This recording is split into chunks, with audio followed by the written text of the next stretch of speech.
Welcome to the Data Literacy Show, the podcast that helps organizations build, measure, and level up their data and AI literacy. I'm Alli Torban, the Senior Data Literacy Advocate here at Data Literacy. And I'm Ben Jones, co-founder and CEO of Data Literacy, where we are all about helping people learn the language of data and AI through tailored training and assessments. Yes, and on today's show, very, very All exciting. We have right, our here we very go. first guest. I'm so Yeah. excited. And today we're going to explore what it takes to build and sustain a successful data literacy program inside an organization. Because, Ben and I, we have our experiences, but it's so great to bring in someone else. There's a lot of variables and nuances to consider in every single case. So it's nice to have another example, another great person with experience to bring on the show. Yeah, and drum roll, please. That person is none other than Neil Richards. He's been doing Woohoo! this work on the inside for years. So, Neil, if you don't know about him, you should. He's an award-winning data visualization expert. He's a data fluency professional. He's got more than 3 decades of experience in the field. He's the author of a book called Questions in Data Viz. Actually, you did the cover for that, right, Allie? I did. It's a That's wonderful book right. about creativity and data viz. Yeah, And, I like questions and it's an absolutely. integral part in data viz design. So I love Neil's book. Exactly. Yeah, so do I. And he was most recently the Global Data Fluency Lead at JLL. So welcome to the show, Neil. Thank you, Ben. Thank you, Ali. That's a great introduction. The 3 decades bit is scary. I'd only worked that out myself. That was a bit of a reality check, but He's fresh out of college. that's it. Yes, late developer. That three Welcome, Neil. decades goes by fast, doesn't it? Yeah, it does. Oh It boy. really does. Yeah, it does. It does. Well, Neil, it's great to have you on, and yeah, love your book. I mean, it's really cool that, of course, Allie designed the cover for your book, for my book, even for her own book. So Allie is that amazing talent in the data world. And so, and of course, an amazing podcaster. I was able to ride her coattails for the past year, creating this show and 11 episodes down. And this is our 12th, the last one of 12. the year. And we get to have a guest on it. So it's a great way to wrap up the year. We got some other great stats, didn't we, Allie, to kind of just celebrate real quickly and get that out of the way. And then we'll move on. Yeah, yeah. So Spotify does that wrapped Spotify wrapped for people who listen to music and podcasts, but they also do it for creators, so people posting their podcasts on Spotify. So we found out that our debut season, our first season, was the most popular. It was more popular than 85% of other news shows. So that's a nice one. Hey, all And right. then Thank you to the 85% that didn't do as well as us. We appreciate that. they didn't try as hard. That's right. That's right. And then we also had more shares than 76% of other shows. So Okay. people are listening, people are enjoying. So we're looking to probably do more guests like Neil on our season 2. So Yeah. be listening for that. Yeah, we'll watch our numbers just go through the roof here with Neil. So that's why we're excited. So, All right, then. yeah. No pressure kicking off season two then. You We've better got say better something than viral, Neil. That's 5%. what we That's need. right. Oh, wow. Yeah. Okay, crikey. All right. So first question, Neil. The Global Data Fluency Lead. That sounds like pretty impressive. That sounds like a lot of responsibility. Can you give us an idea of like what that actually means day to day? Sure. It's certainly a it's an impressive title. I'll give you that. I mean, I was responsible for data literacy, data fluency programs within a particular client at my last company, and it's a global company, so it made it clear that it was for all the people who worked for that particular client across the globe. It was 300 or 400 people, I think. Um, and my particular role sort of originally branched off from the BI role, which was where my sort of previous role had been. So it kind of meant that I was responsible for bridging the gap between the BI team and everybody else. So all the consumers of data, all the consumers of the dashboards, how could we make that bridge that gap? So it started with sort of content development. There's a lot of that for training things that I wanted to deliver.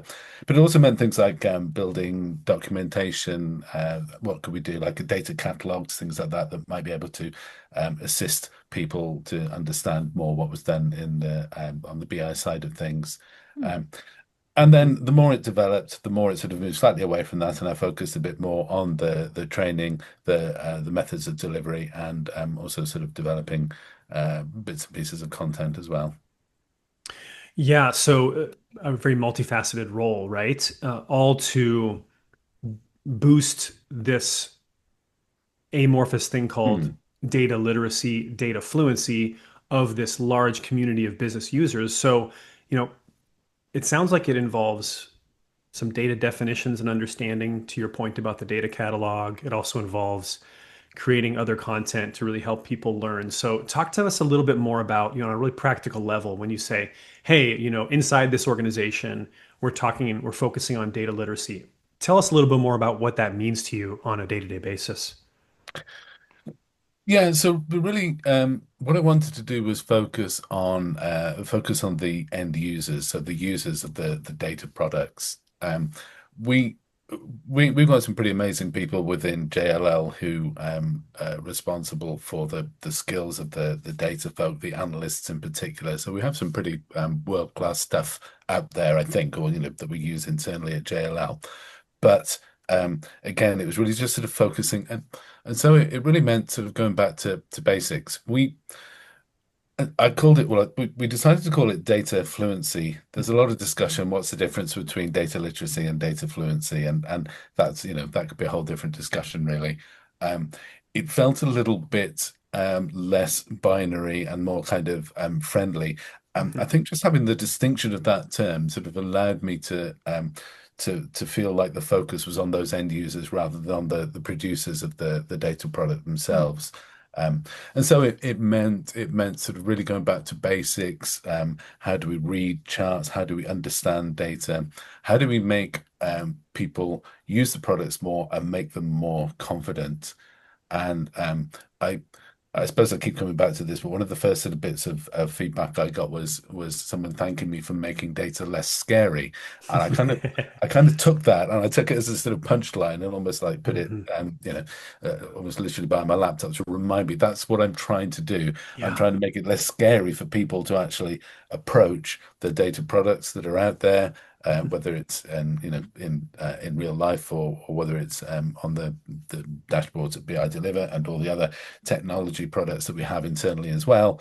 Um, and yeah, just sort of gain that bit of confidence and you know again, perhaps sort of move themselves up that sort of that fluency scale. So we're not saying, we're going to turn Mhm. you from a novice to an expert, but I felt it was all about what sort of small things could I do incrementally, or what could we do to take people from, from this level of scaredness up to this level Mhm. of less scaredness, if that makes sense. Mhm. Yeah, I really like that idea of the scale, just bringing Mhm. someone up one tiny step of the scale. You don't have to go from 0 to 100 Right. immediately, which I think people might Sure. think that you do, or maybe that's the goal, but really it's not. It's, move up the scale until you are able to do your job better, and then maybe you Mhm. focus on something else. But I Mhm. was wondering, do you remember what that person who said, "Oh, you helped me see data as something that's less scary"? Do you remember what you did, or was there something that they consumed or read of yours? Um, I don't know if it was anything specific, but I think it was an attendee of one of the first sort of fluency programs that I ran. Um, and I think that it was just somebody who wanted to give feedback at the end of the series of training. Perhaps we put a questionnaire out there, and you look, don't you, for the best of the open-end replies, because it's always and maybe it's something we inevitably talk about. It's very difficult to kind of quantify improvement, or even sort of just put your finger on exactly how has data literacy improved, for a person or for a team or for a cohort of people.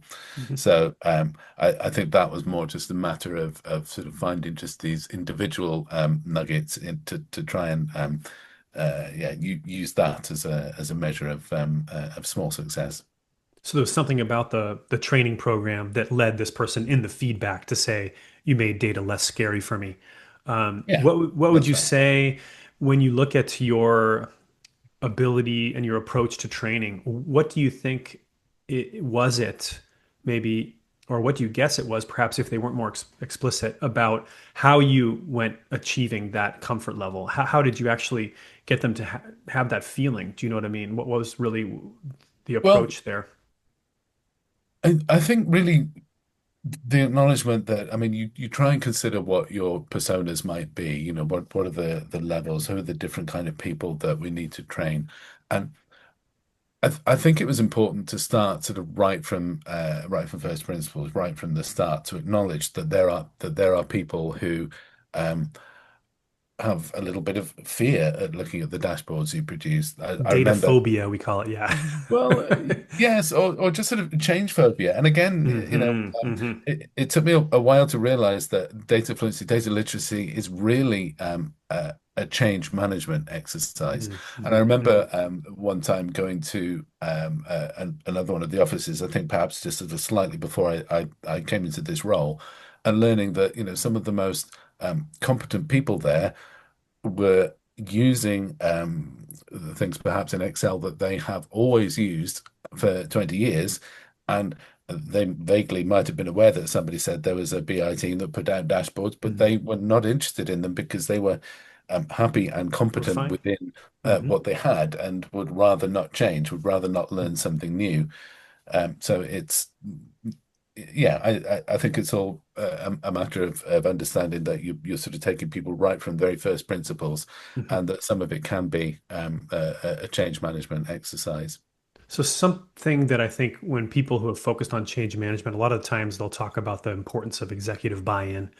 There's always this debate. Is it top down? Is it bottom up? And of course, it's some blend of the two. But with your specific experience, what do you think was helpful, or was there kind of consensus within the executive team that this was needed for this particular client, this program, this data fluency program? And if so, what were the reasons why they felt that way? Or if not, how did you get them to sponsor a program like that at the onset? Yeah, well, I'm not exactly clear on some of that, but I think first of all, I was sort of very fortunate. I decided sort of 2 or 3 years ago that I was quite passionate about moving away from being a day-to-day analyst and sort of seeing the need for kind of data literacy or fluency roles. And whereas a number of us work in different areas, different clients, etc., I was fortunate enough to push and think, look, I think we need this role, and for the the the senior members of the team to be able to give me that role. Hmm. And I think one thing that where I was able to position it is we have a kind of existing university, if you like, which is not only the client, but we had we called it the client university, Hmm. where there were a number of different programs that people could join. So people new to the account would learn sort of a module on basics. People more experienced would take a leadership module. And there was room, if you like, for a data module, a data savvy module, we called it at one point, and then I moved it to sort of the data fluency. And I think being able to pitch it there so that there was already the leadership team were already committed to continuous learning improvement, if you like. Mhm.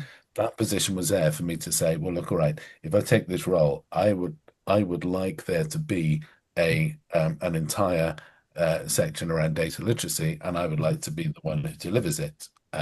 So that was kind of my in, if you like.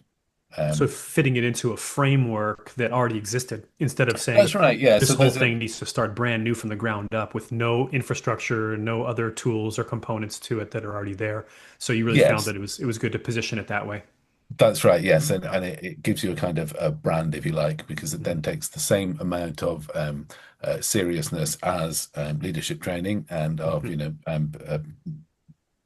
intro training onto the account as well. So all the other kind of modules, it can be pitched at the same level of seriousness and of the same. It gives people's managers the option to think. I think this is where we'd like you to take your next training, for example. So that was kind of a way in, if you like, and enabled me to sort of develop some of the content for people. Mhm.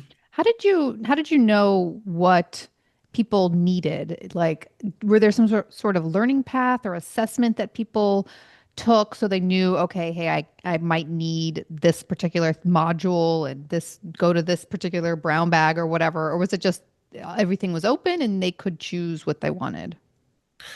It probably maybe it wasn't as sophisticated as that. Really, it was just a matter of I. developed what I thought was a sort of series of modules that would be useful for everyone. And I did sort of try and pitch it so that people who were new to data and new to the account would be able to sort of start right from the first principles, and we would then move on.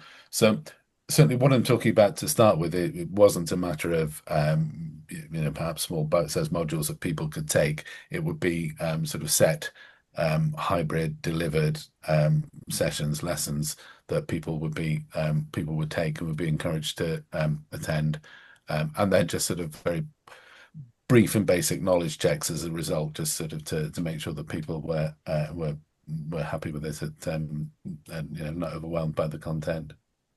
Got it. Yeah, and then so you're building out all this content, putting it into this university system, right? Mhm. And then going about kind of deploying that and being involved in all of that. So when you're looking back on that, what would you say are the handful of maybe guiding principles that you really feel you had in your mind as you developed all of this program? Really, what were the Well, principles associated with it? I think from my sort of principles from the point of view of how I wanted to set it up was just to make it accessible to everyone and to make it kind of light touch. Yeah, I didn't really feel like I could go barging in there and take a lot of people's time. This is something that we were making accessible to people from time to time. I wanted it to be sort of not too overwhelming for people. I didn't want people to feel like they have learning fatigue, for example. We're a big sort of remote company, and every so often there's more learning that you're required to do, and you might think, really, why do I need that training, or why have I been Mhm. picked for that training, and can I do this? Uh, how much attention do I really need to be paying to it while I do it? So there's a sort of acknowledgement that there is potentially learning fatigue unless people sort of understand how important it is for them, or people aren't sort of too overwhelmed by it. So yeah, again, it's making it sort of making it accessible, make it kind of light touch, and that was sort of true with some of the other initiatives that I wanted to do outside of that's kind of where it began, the university position, but brought in other things such as awareness weeks and more sort of communication in newsletters and in meetings that sort of everybody got to attend, just to try and build up that awareness and that brand. But again, keep it light touch, keep it enjoyable, and keep it so that people feel like it's only going to take 5 to 10 minutes of their day if that's what Mhm. they've been asked to do. Mhm. Was there anything that you felt like particularly stood out, like, oh, this is a really good activity, or this particular format worked really well for the people who took the trainings? Um, yeah, I've got one really specific thing that I did was I set up a Tableau escape room, and I changed it and branded it to our own kind of dashboard look, so it looked like something that we'd done. But really, this was something that's open to lots of people out there, developed by Mark Bradbourne at Tableau many years ago, and a few people have done similar things. And I thought, well, this would be quite cool if I made this the activity for one of my things. I just sort of have this escape room thing that I can sort of disguise as one of our dashboards, and people, right up to the kind of head of departments really enjoyed that, and in a way that sort of set the bar quite high. When I was asked to do next stuff, I said, "Hey, have you got anything else as good as that escape room?" I thought, well, actually, that I'm was pretty tapped out. cool. That's I my best borrowed, idea. yeah, I borrowed heavily on other guys' work from that, and but it did sort of remind me that just something that's a little bit quirky or unique, or Mhm. that Mhm. felt fun, or that almost didn't feel like work, if you like, was kind Hmm. of the way to Mhm. go. So like another example of that would be when I'm sort of introducing some of the first AI literacy training. I would do Mhm. things like a, a quiz, like a Kahoot quiz, where people can just sort of how fast can they tell what's AI and what's not AI, and can Mhm. they get kind of competitive with the other people in their teams, and can they spot all 20 of the things that are AI and not AI. So just things that just feel like a little bit more. Uh, well, I'll put air quotes. You can't see this unless you could look back, more fun, because it's not everyone's idea of fun. But I think once people get involved, they like to do just something that felt a little bit more lighthearted. Yeah, so it sounds like your focus was really on just making it enjoyable, making it fun and engaging, finding interesting ways to bring people in, disarming Yeah. them, making them feel more relaxed, and then even enjoying themselves a bit in the learning journey, which I think is great. I think that's amazing. Yes, thank you. That was certainly the intention. Yeah. So talk to me about the results. So you say, hey, when you look back, you go, oh, this was a moment where I realized things were shifting, things were changing because of what I was doing with my data fluency program. So what was that? What did that look like? How did you start to see evidence of something different than what you saw before? I've always found that one of the hardest questions to answer, because as we know, it can be hard to quantify. Um, it's possible to do surveys, and like for example, in some of the AI literacy, it's sort of quite easy to say how much do you use it, and then sort of take them Mm, through perhaps the week of the awareness week and training, and then say how much more do you think you will use it now? And mhm, it's quite easy to see maybe things that have improved, or you can sort of see usership of dashboards maybe sort of mm, goes up after trainings.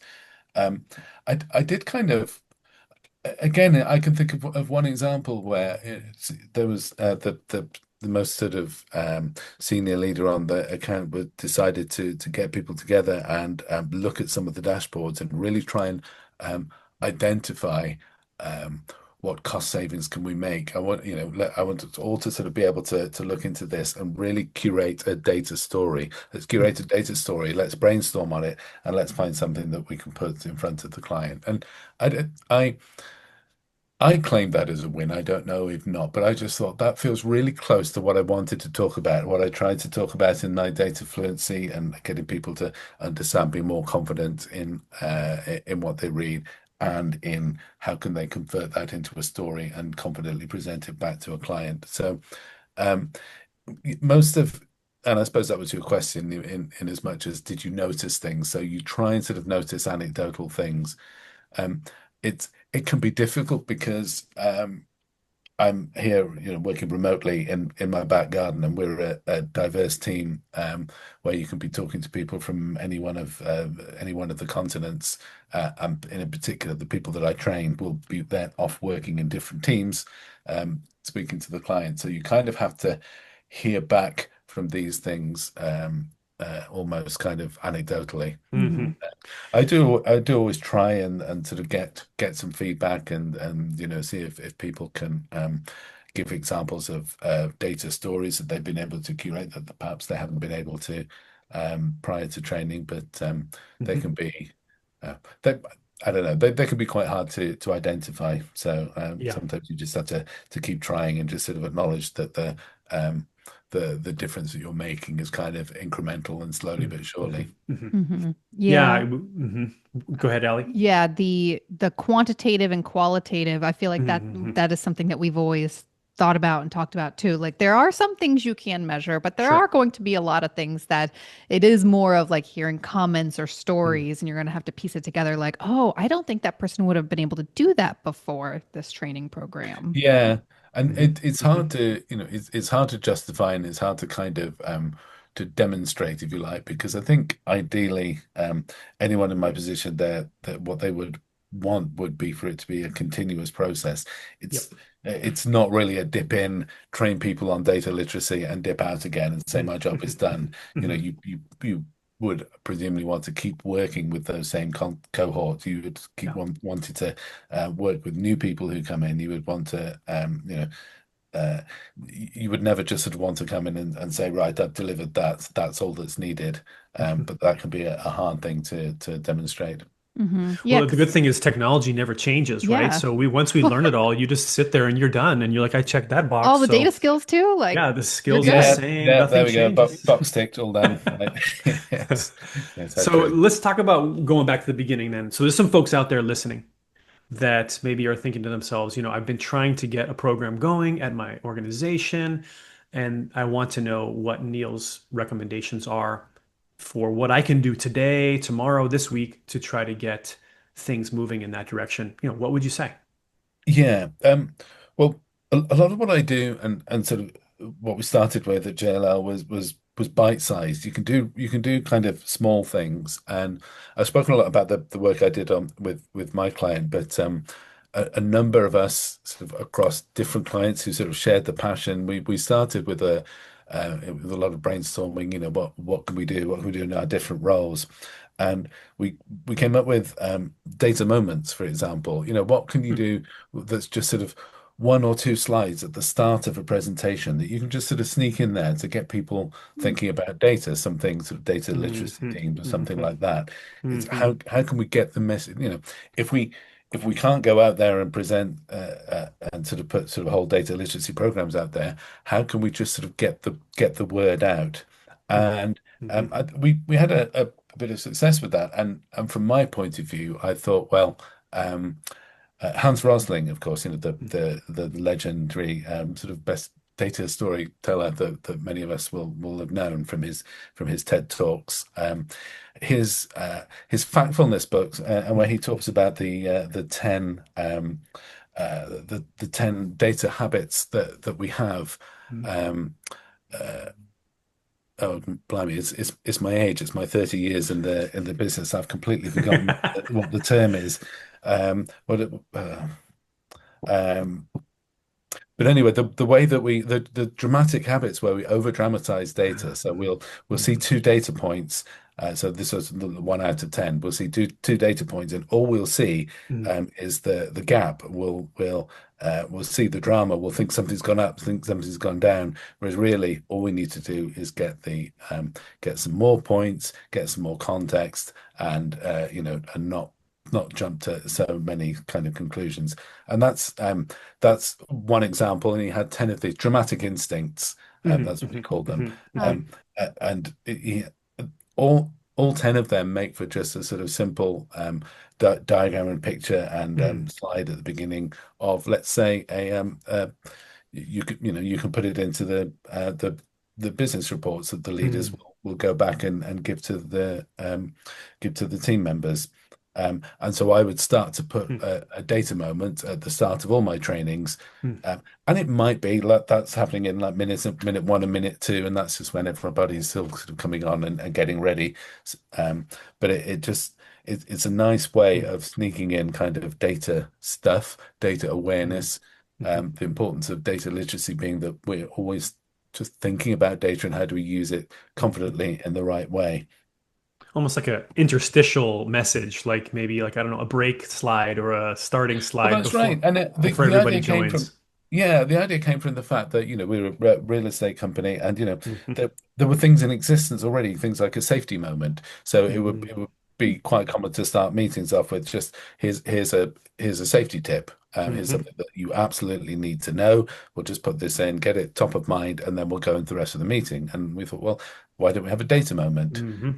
And just so it's again, and I suppose it's similar to the what I was talking about before about trying to fit data literacy or fluency training in where the other Yeah. training exists. mm, It's seeing how important data literacy is as a skill, um, and putting it on the same level as how important it is to know the rest of your job and how important it is to know health and safety, for example. Mhm. Um, I'd so also that give you I'll also give you kudos for a data moment being a better branding than interstitial, by the way, if you're trying to make things less try to well, spell scary. it. Yeah. yeah, exactly. It's a little bit catchier, I think, but yeah, interstitial explains exactly what it is. Yeah, so Ben, you had a data moment at the beginning when we talked about the Spotify stuff. Oh, You brought that's up that right. you brought up your own data moment. Oh yeah, we were having a little aside, weren't we, about something about the Yeah, the power spot. law and behavior of human beings and how we focus on Hmm.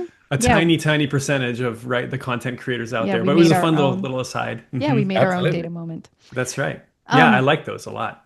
Yeah, Neil, I love the idea of just like, hey, let's just like insert a little bit of something at the Hmm. beginning. And it's just a tiny little habit. And you can do a big aggregate number, right? We know bands where Right, you can just like absolutely. just at the beginning slide, 80% of something. That's so easy. It's very easy to do. So anyone Hmm. can do it.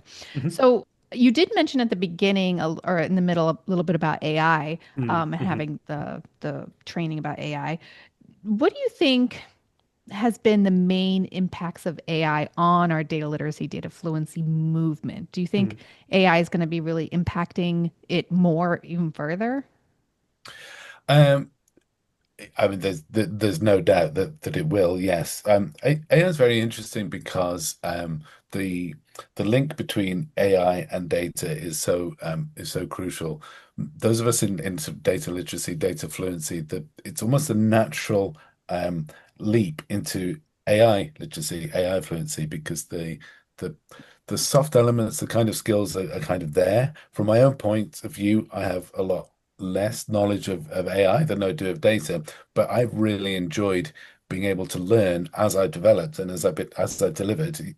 I've been learning as I go.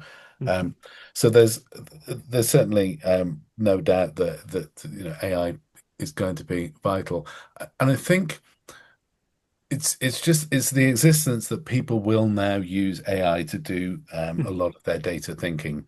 If people will perhaps go to a dashboard or download something from a table or go, straight to Excel if that's what they want to do, and they will put it into AI. We can talk about whether it's Tableau or other BI packages going into AI, but people can pretty much bypass that step and do what they want and put it into ChatGPT. And that's where it becomes so important. Obviously, I'm preaching to the converted here, but that's where it becomes so important for people to understand just the importance of what they're doing and understanding, um, you know, is what they are doing valid, and how can we help them to get a really good answer from AI? So it's there, and I think those who are most involved in AI are already seeing this as a great way to meet their data analysis needs, or to meet their data processing needs, whatever it might be. So um, I feel like I'm still, flying by the seat of my pants and still sort of trying to catch up and still trying to understand exactly where AI will fit in because, these things are always moving. But I think we have to acknowledge that it's a it's it's definitely an extra component of the toolbox of any data consumer's toolbox is AI, and so we need to make sure that we help people use it responsibly and understand exactly what they're doing. Um, and we can't bury our head in the sand and think, no, don't use AI, do what we've always been doing, because who wouldn't? And you talk to anyone under the age of 25 now, and they just automatically ask AI anything. Um, in you know, in in life, in business, in whatever it might be, they just go to Chat GPT and get their answer. Uh, so yeah, I think we need to just make sure that the data is caught up with that. Yeah, I mean, I agree. I mean, it's always been a tool in the toolbox when we go back to classic machine learning. But the intersection of those two circles in the Venn diagram in the last few years has, of course, gotten pretty heavily overlapping. Yes, of And course. to your point, what is that doing? Well, it's lowering the bar in terms of the skill level you need to ask a question of your data. And so now the question becomes again, to your point, it's so important to know how to do that well and how to avoid it. What limitations exist? How do you verify and validate? And what are the steps? Because I think human nature is to be a bit lazy and to just take whatever we get and run with it. And Yeah, sometimes that's okay. And other times we're in situations where it's just really not okay. And we have to stop and look closely. And so I think people are needing to teach that. And that becomes now a huge imperative within the broader data literacy movement. And I think people who have been involved in data literacy for so long, like yourself, exactly, this is a huge learning opportunity for all of us, right? To lean mhm. in, to really understand what's going on, what is happening under the hood, at least conceptually, and what does that mean in terms of what we do each and every day as we leverage these tools. Those are important questions. I think organizations have those questions, so that impact is just going to continue to get bigger and bigger kind of going forward. But we've Yeah, been, oh, go Uh, ahead. I agree. No, I was just going to say that I really like your Venn diagram analogy, and perhaps that's the visual data person in me, because it is true. the field in which we need to know and the people that we deal with need to know has grown bigger, but Hmm. there is a very large overlap. So it's important that if people are going to use AI, they need to bring those data skills into using Hmm. AI. And if they're Right. going to analyze data, that they bring their AI skills in order to do it. So Right. um, it's really just sort of navigating that, which is the real challenge. Yep, totally. All right. Hey, so we've been talking almost this whole time in the context of organizations, teams, companies, and so forth. So, a big part of what we're trying to do as well here at our organization is sort of think beyond that, think beyond the four walls of our employers. So, what are your thoughts about where we are in societal levels in terms of our ability collectively to make sense of data, to leverage tools? What do you think the effect is on life in general and on the planet? I know that's a big, broad brush question, but Yeah. how would you look around? How would you look around you and assess what's going on and how we're doing?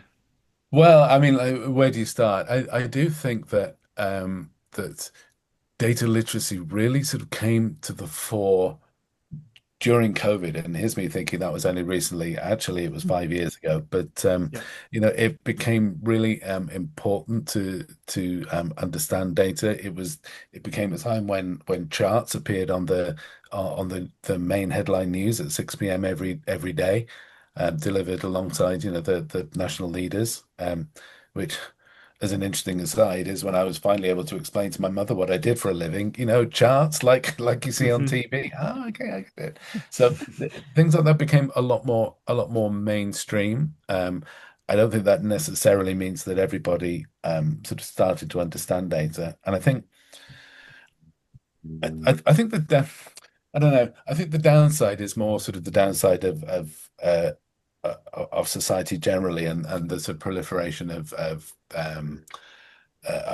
fake news, if you want to call it that, or sort of different polarized view on sort of social media. I think as people choose their own view of events, and we all know that they do that, and we all know that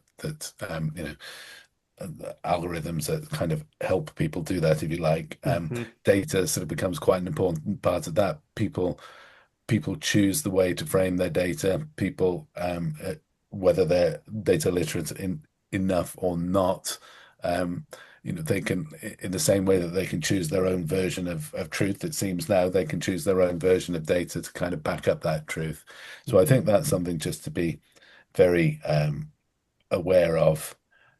Um, yeah, I don't know how that sort of answers your question in particular, but I do think there is just more data out there, Hmm. and I think people understands quite how much data there is driving everything they do, whether it's their watch or their phone or things like that. So I hope that just sort of general data literacy is by osmosis just sort of going up slightly, things like that, because if you want to sort of talk to somebody about data literacy, it's very easy to think of dozens and dozens of examples of Hmm. of of data decisions people make every day of their lives. Yep. Yeah. No, and the important things like pandemics and global health crises like COVID, you pointed out, down to the lighthearted things we talked about at the beginning of the show when it's like Spotify Wrapped, right? We've got Sure. our data there on number of listens this past year, et cetera. So there's some big things, there's little things, but I'm really with you, Neil. I think that in the sense that, we're learning a lot, the tools are getting better, but we're still not really doing a great job collectively using data as a as something that brings us together. I see it more like you do, where concerns about how people are using data to drive a wedge further between themselves and other entrenched groups. So if we're going to really make great use of data in the world going forward, we have to find a way to address that. And I think that's a more human tendency than it is maybe related to the data itself. So there's some things in the way maybe of us truly seeing collectively as a species on this planet the value of data to solve problems and to bring people together. We've got a ways to go. Yeah, I agree, and whether that's something that it's possible to do, I don't know, but Hmm. yeah, I think we need to. It's something that we need to be trying to do anyhow, obviously. I think you see Mhm. pockets of it, and I think you're right. Even if maybe we can't collectively solve it universally forever, well, that's probably too grandiose of a goal, but we can start to introduce pockets of it. We can start to change the dialogue and how we ourselves participate in those kinds of conversations that tend to go south. We've all been part of them, right? Mhm. So, okay, how do we show up differently? How do we take it upon ourselves to use data in a constructive and positive way instead of using it as, you know, just another hammer to hit people over the head with. And if we can start to do that ourselves little by little, maybe that'll accumulate over time. That's, I think you're right. That's certainly something that's worth a try. Yeah, small positive Absolutely. changes Hmm. amongst yourselves, your family, your work, your colleagues, your organization, just like you did, Neil. It's so nice to hear about how your expertise and everything that you're trying and experimenting with in your role. So we really appreciate you coming on and being our first guest. Absolutely. Yeah. Really appreciate it, Neil. Thanks so much. No, thank you. It's been a pleasure, and as I've said, that's been my role in the past, and it's a role I tried to kind of carve for myself because it was an opportunity that I saw that is something that organizations need, and it is a way of getting people to work better. And every organization probably somewhere in their mantra says we want data-driven decisions. Hmm. So, if we can sort of demonstrate how that helps, then I think that's why data literacy is so important. And there's so many different ways that you can approach it. Yep. Thanks so much, Neil. And thank you for tuning into the Data Literacy Show. If you found this episode helpful, share it with a colleague who is also building a data literacy or data fluency program in their organization. That's right. And also, thank you to the listeners. You're the ones that we had 85% more listens than the rest of the first time podcast this year. So we appreciate you. And yeah, don't forget to subscribe if you're a first time listener so you don't miss your episodes. Definitely spread the word. We're really trying to start a movement here and get a movement going. We got a long way to go as we talked about today. I really appreciate the time we had with Neil. You'll find all the show notes on dataliteracy.com, including where to connect with Neil, how to reach out to him if you have more questions or thoughts. And Neil, we're cheering you on going forward, and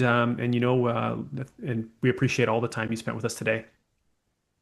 Thank you for having me on, and thank you both just for all the support that you've given me and that you give all the data literacy community. Thank you. Bye. Thanks, everyone. Bye Bye now. bye.